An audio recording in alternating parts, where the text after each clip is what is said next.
Hi, welcome back to my channel. I am a Jen who reads. I have a special guest with me today, my daughter Aubrey, and today we're going to talk all about banned books.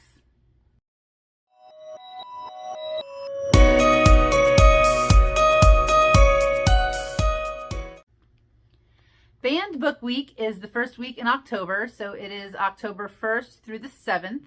And I have a lot of cool stuff planned, both personally and at my job. I work at a middle school. And so this video is going to be just kind of a hodgepodge of everything that I have going on in my life for Banned Book Week. And at the end, I invite you to come along because later today, I'm going to get my first banned book tattoo.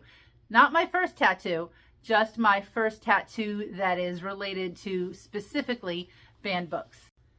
The first thing that I think it's appropriate to talk about is why books are banned in the first place. I actually have all this written down, so I'm going to be referencing my notes here a little bit.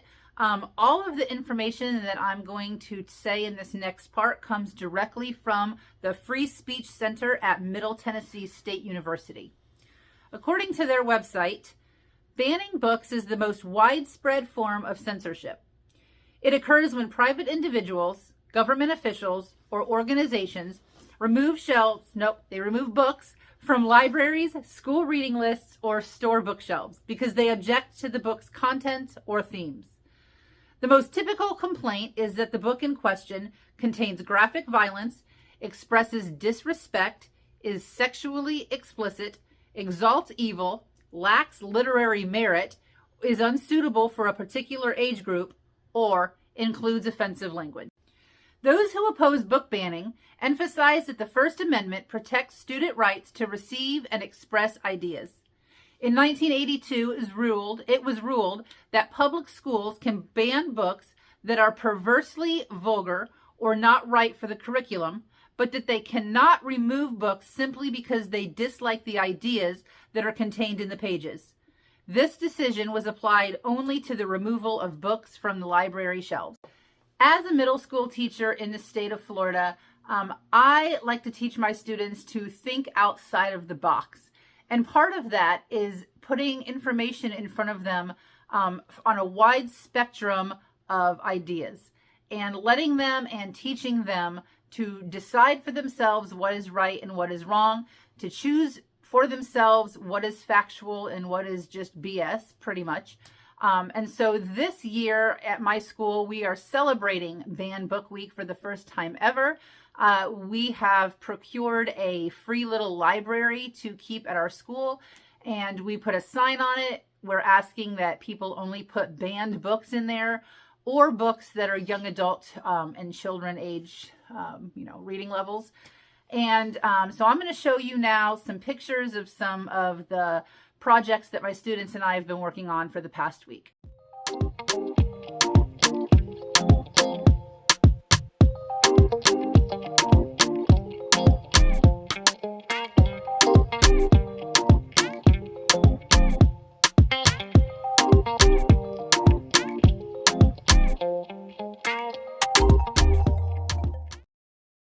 Here are some of my favorite quotes that I found about banning books. There are worse crimes than burning books. One of them is not reading them. Joseph Brodsky. Let children read whatever they want and then talk to them about it. If parents and kids can talk together, we won't have as much censorship because we won't have as much fear. Judy Blume. Books and ideas are the most effective weapons against intolerance and ignorance. Lyndon B. Johnson. Censorship reflects a society's lack of confidence in itself. Potter Stewart. Now we're going to talk to you about some of the reasons why certain books have been banned. Banning books is sort of just a blanket term. So these books aren't necessarily banned everywhere. They may not be banned right now. It kind of fluctuates. But all of the books that we're going to talk to you about today have been banned somewhere at some point in history. The Wizard of Oz was banned because it has strong female characters, use of magic, and attribution of human characteristics to animals. To Kill a Mockingbird was banned because it deals with issues such as racism and sexuality.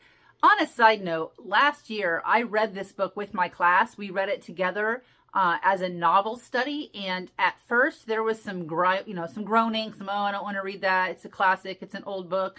And by the end, I had a handful of students saying how much they loved it. I had other students coming up to me and asking for recommendations on books that were like it.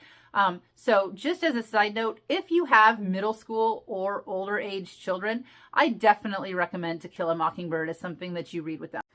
A Tango Makes Three was banned because it had two male penguins parenting a chick, so homosexuality and parenting. The book Mouse. So if you are not familiar with this is a graphic novel that depicts the time during the Holocaust. The characters in it are depicted as animals. The Polish characters are depicted as pigs. The Jewish characters are depicted as mice. This was banned because of cursing and nudity. And I just want to explain the nudity part. There is one specific part of the book where we're in the young boy's, he's like a teenager, young adult. We're in his bedroom and he has a nude drawing of a mouse because it's supposed to be like a pinup. You know, he's got like a nude picture of a girl on his wall. And that's the nudity. But I do want to talk to you a little bit about something that happened in Tennessee at a school board meeting. So this book was brought up to be banned. And this was a quote that was in the minutes from the school board meeting. Why can't they teach a nicer Holocaust? There were people who did not agree with this book because it depicted people being hung and children being killed. And so it is believed that it was banned as a convenient way to whitewash the Holocaust. And this is another book that I feel it's very important to get into the hands of children. They really like it because it is a graphic novel. And at first they read it and they think it's very entertaining, but then towards the middle and the end, they can definitely see and feel the historical significance of this book. I have this book on the shelf in my classroom and it's constantly being checked out. And I'm very happy. Every time I see this in the hands of a kid, I smile. Harry Potter was banned for witchcraft. It set a bad example and it being too dark. So basically killing, war, murder, all that fun stuff. Hop on Pop by Dr. Seuss was deemed too violent and it promoted violence towards fathers. The Lorax was banned because parents were concerned that their children would be brainwashed and start an uprising against the logging industry. Charlotte's Web was banned because of the talking animals, and people thought that that was blasphemous because humans are the highest level of God's creation. A Light in the Attic was banned in Florida because it encourages children to be disobedient, such as breaking all the dishes to not wash them. So obviously this is just a very small percentage of the books that have been banned at one point or another. And if there is a silver lining in the practice of banning books, it's that many of these books that are banned actually see a rise in sales. You probably have gone to the bookstore or even your local library and seen displays specifically for banned books. So if there is a silver lining, if there is a positive, then that's probably it. So as always, thank you for watching. Don't forget to like and subscribe. All of my socials will be in the description below. And if you have stuck around this long, I thank you. Come with me while I go and get a tattoo. Come with me to get a banned book tattoo.